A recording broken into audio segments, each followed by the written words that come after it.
Maybe you've felt it too. That quiet ache, hidden beneath the smiles and checklists. You do everything you're supposed to. You show up, you work hard, you try to be enough.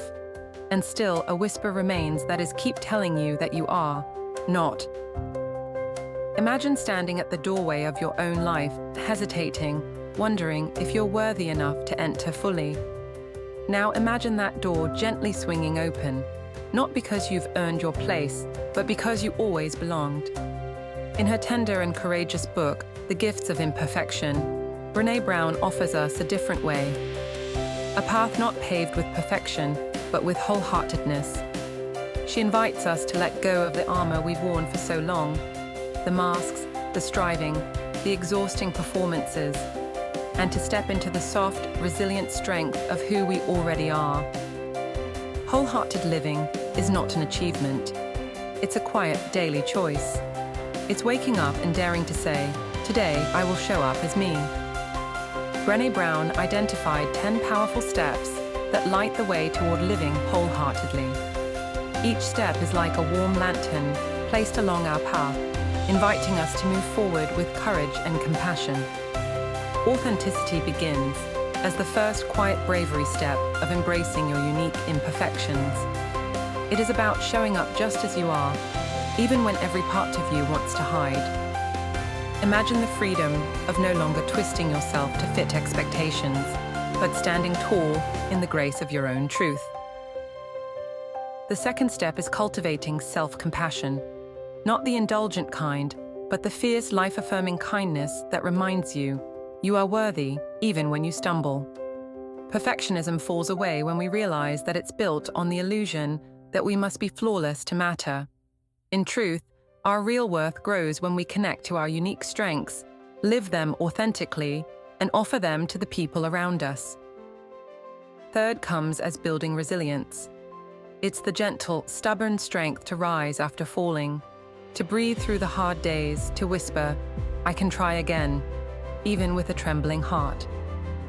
Resilience isn't about being untouched by life. It's about letting life touch us and choosing to stay open. The fourth step is practicing gratitude and joy, not chasing fleeting happiness, but noticing the tiny, extraordinary moments, the warmth of morning light, the laughter that bubbles up unexpectedly, the quiet peace of a handheld. Trusting your intuition is the fifth guidepost. It's about listening deeply to the quiet voice inside, even when the world demands logic and certainty. Imagine navigating your life, not with fear, but with a steady internal compass. The sixth step calls us to unleash our creativity. When we stop comparing and start asking, "What brings me alive?" Every act of creation, however small, becomes a celebration of being. Embracing play and rest becomes the seventh powerful act. In a world that worships exhaustion, choosing joy, spontaneity, and rest is a profound act of reclaiming your humanity. The eighth guidepost is nurturing calmness and stillness, not as passive resignation, but as fierce practices of presence. In the quiet, we hear the deeper wisdom of who we are. The ninth step is finding meaningful work that resonates with your soul, that feels aligned with your inner calling, not imposed by shoulds or societal expectations. And finally, the 10th guidepost, letting laughter, song, and dance back into your life. Not polished performances, but raw, joyful expressions that shake loose the dust of fear and reconnect you to your own aliveness. Through it all, Brown's Dig Deep strategy offers a simple compass. Be deliberate, stay inspired, keep going, especially when the old patterns whisper, hide. And when shame inevitably surfaces, when that voice inside says, "You're not enough," remember, shame cannot survive spoken truth.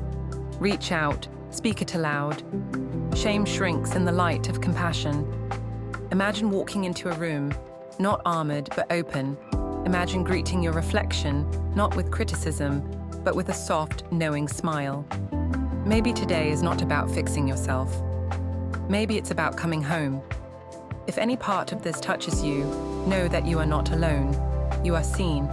You are enough. And you are already on the path. If you feel ready to explore these gifts more deeply, I invite you to stay connected. Subscribe, share this journey with someone who might need it, and let's continue walking each other home. Let's grow slow and root deep together. And before you go, hold this thought close. Every small act of kindness you offer, every moment you choose truth over approval, every time you reach out when it would be easier to turn away, you are planting seeds. Seeds that take root not only in your life, but in the lives around you. Maybe invisible at first, maybe slow to sprout, but undeniably alive. These seeds grow into safe spaces, into trust, into hope. They ripple outward, strengthening your family, your friendships, your community.